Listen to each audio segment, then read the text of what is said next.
Hi, I'm Myra Kornfeld. I'm a cookbook author and cooking instructor, and I have lots of tips and recipes to make your cooking life a whole lot easier.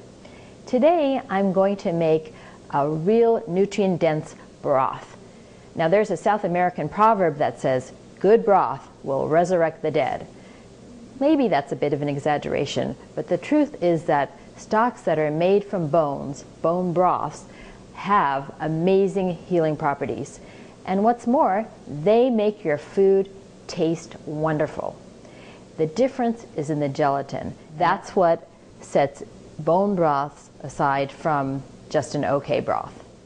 First, a word about Dr. Weston Price. So Weston Price was a dentist who practiced in the 1920s and 30s, and he had a 10-year travel period where he went around the world to examine healthy cultures who had not let in any refined Western foods into their diets.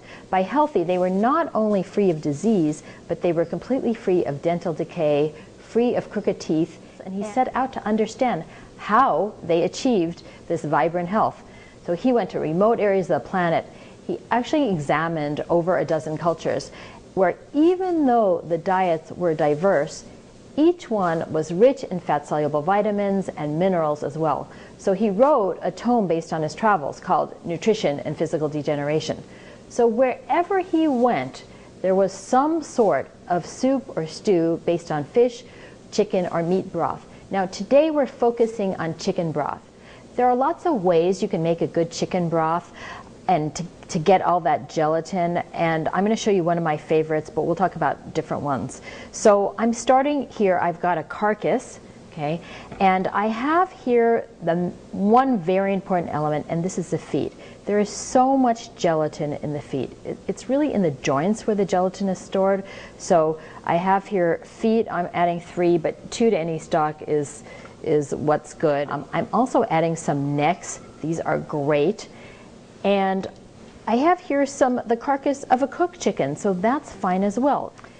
You want to have about 4 to 5 pounds of bones, cover them with water. I want to have enough water to cover the bones. In this case, I have 6 quarts, and I'm adding a couple of tablespoons of apple cider vinegar. That acidity is what is going to draw the minerals out of the bones. I've let the stock sit for a half hour, and I've let the acid do its work. And now I'm going to bring this to a boil. Okay. I've added a bay leaf to the stock, and now you can add carrots, onions, and celery, maybe an onion, 2 carrots, 2 stalks celery, that's fine, but I keep it simple because it makes putting the stock up so fast. As soon as it comes to a boil, you need to skim the scum. That is a really important part of stock making. It just takes a couple of minutes. The scum rises to the surface. You take a slotted spoon or a skimmer, and you just scrape this off. You bring it to a boil.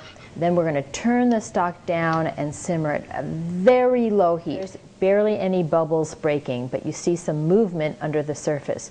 Now you leave it like this, like I said, from 6 hours to 24 hours. But if you need to go out in between, you can turn it off, let it sit for a few hours, turn it back on. Just when you turn it back on again, skim the scum when you bring it up to a boil, then lower it again.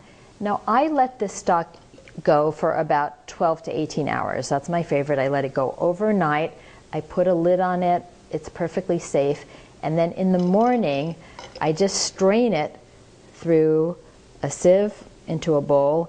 And then I transfer the stock to these 1-quart containers. After the stock was chilled, I scraped off the layer of fat that was on the top. Look at how wobbly this is. Gelatin has this unusual property of attracting liquids. It's called hydrophilic, even after it's been heating. So it's really a good aid to digestion. It allows the body to more fully utilize proteins that are taken in. It's useful in the treatment of so many chronic disorders, including anemia and diabetes and hyperacidity and colitis and Crohn's disease. So the test to whether you have gelatin in your broth is after you chill it. If it turns kind of wobbly and firm when refrigerated, then it's been properly prepared. And last but not least, you can keep this in the freezer for months, and you could keep it in the refrigerator for up to 5 days, and even longer if you reboil it in between. I always keep a whole bunch of quarts of stock around, and then I have them whenever I want to make a delicious dish.